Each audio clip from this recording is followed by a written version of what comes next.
اے رسول اعظم صلی اللہ تعالی علیہ وسلم کے دیوانوں، اس پرمسرت موقع پر الحمدللہ کی کثرت کر کے اللہ کا شکر ادا کرنا چاہیے۔ دوسرا طریقہ شکر کیا ہے؟ تو دوسرا طریقہ شکر ہے سجدہ کرنا۔ نعمت ملی فوراً سجدے میں چلے گئے، اللہ تیرا شکر ہے تو نے نعمت عطا فرمائی۔ یہ سجدہ کیوں؟ اس کو ذہن میں رکھیے، شکر بجا لانے کا ایک طریقہ سجدہ کیوں سجدہ ہے؟ رسول اعظم صلی اللہ علیہ وسلم کی سنت میں سے ہے کہ آقا کریم صلی اللہ علیہ وسلم نعمت کے ملنے پر سجدے میں چلے جاتے، اللہ کا شکر ادا کرتے سجدے کے ذریعے۔ وجہ یہ ہے کہ سجدے میں جانے والا بندہ یہ ظاہر کر رہا ہے کہ میں اس نعمت کے ملنے پر غرور نہیں کر رہا، مولا تیری بارگاہ میں جھک کر میں اعلان کر رہا ہوں کہ یہ میرا کمال نہیں تیرا کرم ہے، میں نے اپنا پورا وجود تیری بارگاہ میں جھکا دیا اور میں یہ کہہ رہا ہوں کہ اے میرے کریم تیرا کرم ہے، تیرا احسان ہے کہ تو نے یہ نعمت عظمیٰ مجھے عطا فرمائی۔ اور اس طرح سے سجدہ کر کے ہم تیری بارگاہ میں شکر کا نذرانہ پیش کر رہے ہیں۔ اور یاد رکھیں جب کوئی اس طریقے سے شکر ادا کرتا ہے تو مولا کو یہ ادا اتنی پسند آتی ہے کہ مولا کی نعمتیں مولا نچھاور کرتا ہے اور پروردگار جل جلالہ اپنے انعام و اکرام کی بارشیں فرماتا ہے۔ جب سے مسلمانوں نے شکر ادا کرنا چھوڑ دیا، نعمتیں چلی گئی، یا آہستہ آہستہ مال جا رہا ہے، زمینیں جا رہی ہیں، بے پناہ جو ہے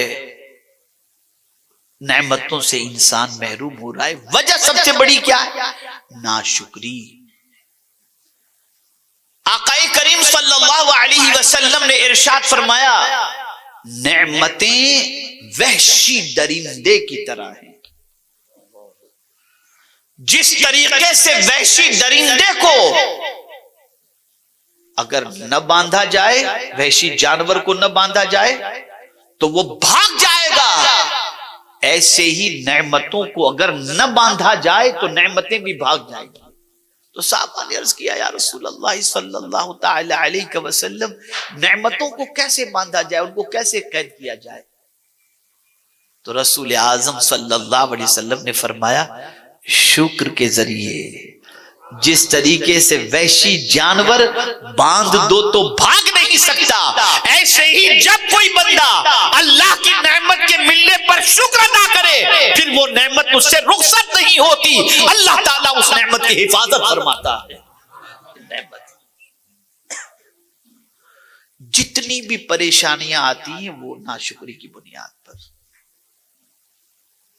جتنی بھی، قرآن سے ثابت کرتا ہوں تاکہ آپ سمجھ جائیں۔ اللہ ارشاد فرماتے ہیں ما یفعل اللہ بعذابکم،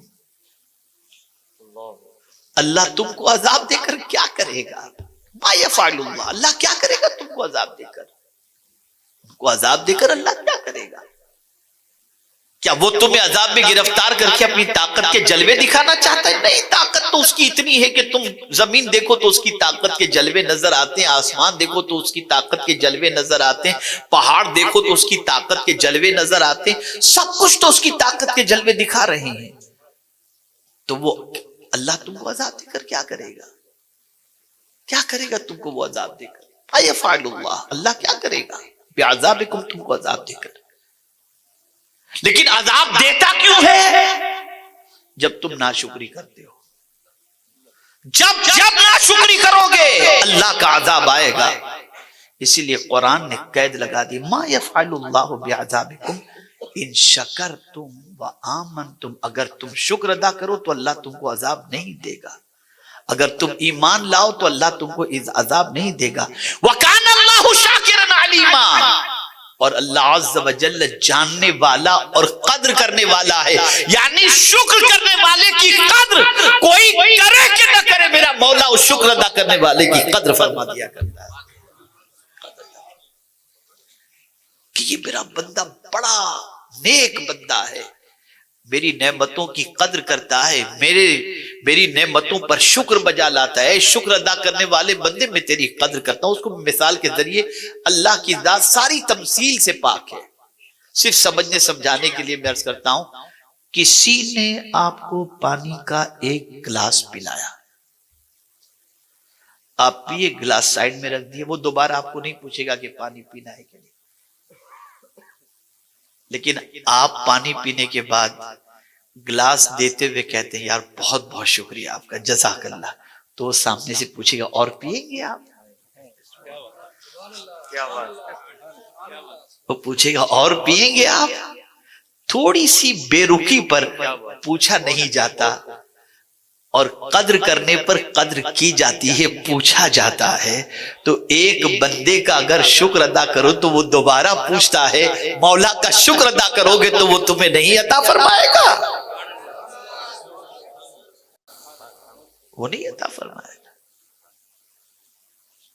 لیکن اگر شکر کرنے والے بندے تلاش کرنے پر ہم نکلیں، شکر ادا کرنے والے بندے تلاش کرنے پر نکلیں، کم ہی ملیں گے، زیادہ نہیں ملیں گے۔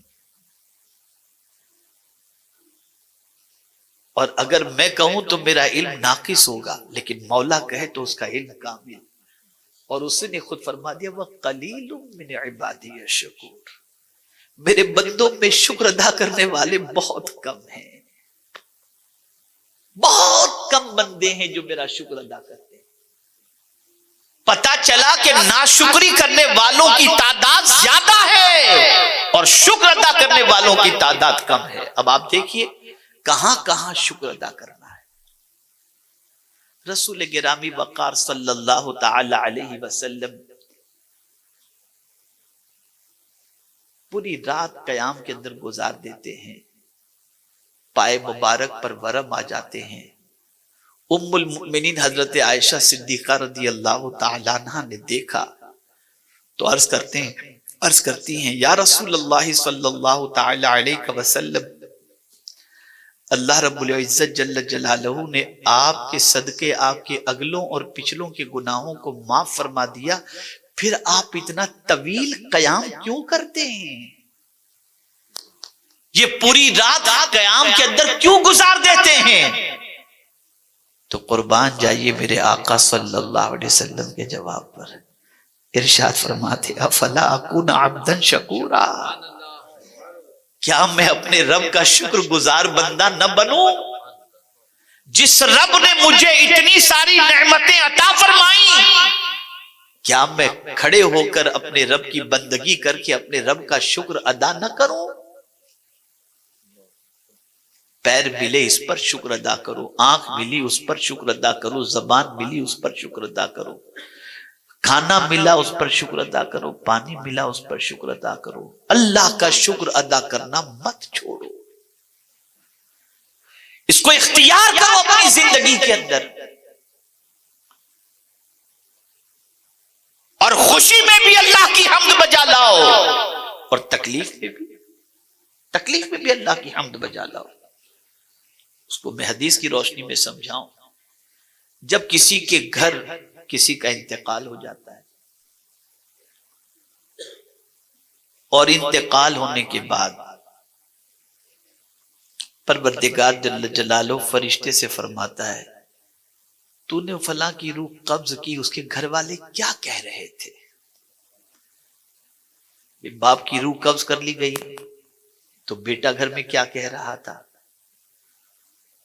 تو اگر بیٹا یہ کہتا ہو انا للہ و انا الیہ راجعون، میرے مولا تیری امانت تھی تو نے لے لی، ہمیں تو صبر اور شکر کی صبر کی توفیق عطا فرما، اور وہ انا للہ و انا الیہ راجعون، یہ نہیں کہہ رہا تھا مولا مجھے تو نے معاذ اللہ بس کیا پتا نہیں، جو آج کے دور کے اندر رونے والے اسپیشل بلائے جاتے ہیں، رلانے کی باتیں کی جاتی ہیں، ساری چیزیں ہوتی ہیں، لیکن کوئی اس طریقے کا معاملہ نہیں، وہ اللہ کے فیصلے پر صبر کر رہا ہے، اور انا للہ و انا الیہ راجعون۔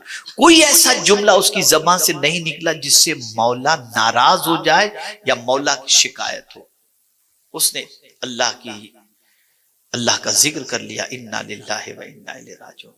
فرشتہ جا کر رب کی بارگاہ میں عرض کرتا ہے فلاں بندے کی روح میں نے قبض کی، اس کے گھر والے تیرے بارے میں یہ کہہ رہے تھے انا للہ و انا الیہ راجعون، اور کوئی تیری شکوہ شکایت انہوں نے نہیں کی۔